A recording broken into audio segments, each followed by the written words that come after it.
মৰিগাঁও শিল্পী সমাজ গীতৰ সুৰেৰে ৰাজপথত বান সাহায্য সংগ্ৰহ উজনি অসমৰ ভয়াৱহ বানপানীত ক্ষতিগ্ৰস্ত লোকসকলৰ সহায়ৰ বাবে মানৱতাৰ এক অনন্য নিদৰ্শন দাঙি ধৰিলে মৰিগাঁও শিল্পী সমাজে। শিল্পী সমাজ বন্ধুবৰ্গ আৰু মৰিগাঁওৰ ৰাইজৰ সহযোগত মৰিগাঁও মাজমজিয়াত এক ব্যতিক্ৰমী বান সাহায্য সংগ্ৰহ অভিযান অনুষ্ঠিত হয়। পথৰ গাড়ী ৰাখি শিল্পীসকলে গীত পৰিৱেশন কৰি বানপীড়িত লোকসকলৰ সহায়ৰ আহ্বান জনায়। শিল্পীসকলৰ সুৰ আৰু মানৱতাৰ বাৰ্তাই পথচাৰী ব্যৱসায় তথা সাধাৰণ ৰাইজক আপ্লুত কৰি তোলে। ফলস্বৰূপে বহু লোকে স্বতঃস্ফূৰ্তভাৱে নগদ ধন আগবঢ়ায়। শিল্পী সমাজে জনোৱা মতে সংৰক্ষিত সকলো সাহায্য অতি শীঘ্ৰেই উজনি অসমৰ বান বিধ্বস্ত অঞ্চলসমূহলৈ প্ৰেৰণ কৰা হ'ব। উজনি অসমত বানে যি সংহাৰী ৰূপ ধাৰণ কৰিছে সেয়েলৈ আমি সমগ্ৰ অসমে আজি মিয়মান হৈ আছো।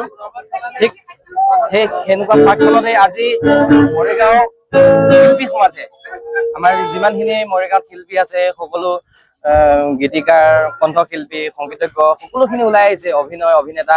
আজি সেই ৰাইজক অকণমান সকাহ দিবৰ বাবে আটাইতকৈ আমি ভাল লগা কথাটো হৈছে যোৱাকালি আমি মৰিগাঁও চহৰত এপাক ঘূৰিছিলো, ৰাইজক কৈছিলো যে আমি সহায়ৰ বাবে যাব বিচাৰিছো উজনি অসমলৈ। ৰাইজে ইমান আমাক সহায় সহযোগ আগবঢ়াইছে, সেইকাৰণে আমি যথেষ্ট সুখী। আজি দ্বিতীয় দিনো আমি ভাবিছো আমি যদি 200ৰ পৰা আৰু 300 বা 400 মানুহক আমি সহায় কৰিব পাৰো, নিশ্চয় তেওঁলোকে যথেষ্ট সকাহ পাব। এই উদ্যোগৰ জৰিয়তে মৰিগাঁওবাসীয়ে পুনৰ এবাৰ প্ৰমাণ কৰিলে যে দুৰ্যোগৰ সময়ত ঐক্য, সহমৰ্মিতা আৰু মানৱতাই সমাজক একত্ৰিত কৰি ৰাখে। গীতৰ সুৰেৰে সহায়ৰ আহ্বান জনোৱা এই ব্যতিক্ৰমী পদক্ষেপে ৰাইজৰ মাজত যথেষ্ট সঁহাৰি লাভ কৰাৰ লগতে বানাক্ৰান্ত লোকসকলৰ প্ৰতি সহানুভূতি আৰু সামাজিক দায়বদ্ধতাৰ এক উজ্জ্বল নিদৰ্শন হিচাপে পৰিগণিত হৈছে। আমি মৰিগাঁও শিল্পী সমাজ সকলোখিনি ওলাই আহিছো, যোনে যেনেকে প্ৰায় বহুতখিনি সঁহাৰি পাইছো। আমি যোৱাকালি অকণমান সময়ৰ ভিতৰতে আমি নাই বুলি পেলাই 1 লাখ মান টকা আমি অৰ্জন কৰিবলৈ সক্ষম হৈছো। আৰু সকলোখিনি আমি গোটেই শিল্পী সমাজখিনি গোটেই মৰিগাঁওবাসীৰ ৰাইজে বহুতখিনি আমাক সহায় কৰিছে। আমি অফিচ কাছাৰীবিলাকত ঘূৰিছো আৰু যোনটো বৰ্তমান বানৰ ভয়াৱহ পৰিস্থিতি আৰু সেইটোৰ সৈতে মানুহ সকলোবিলাক ওলাই আহক, সকলোৱে সন্মুখীন হওক।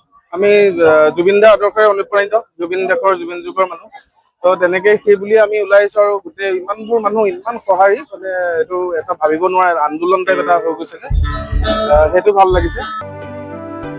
মৰিগাঁৱৰ পৰা বুবুনাথৰ ৰিপৰ্ট, প্ৰাত টাইম ডিজিটেল।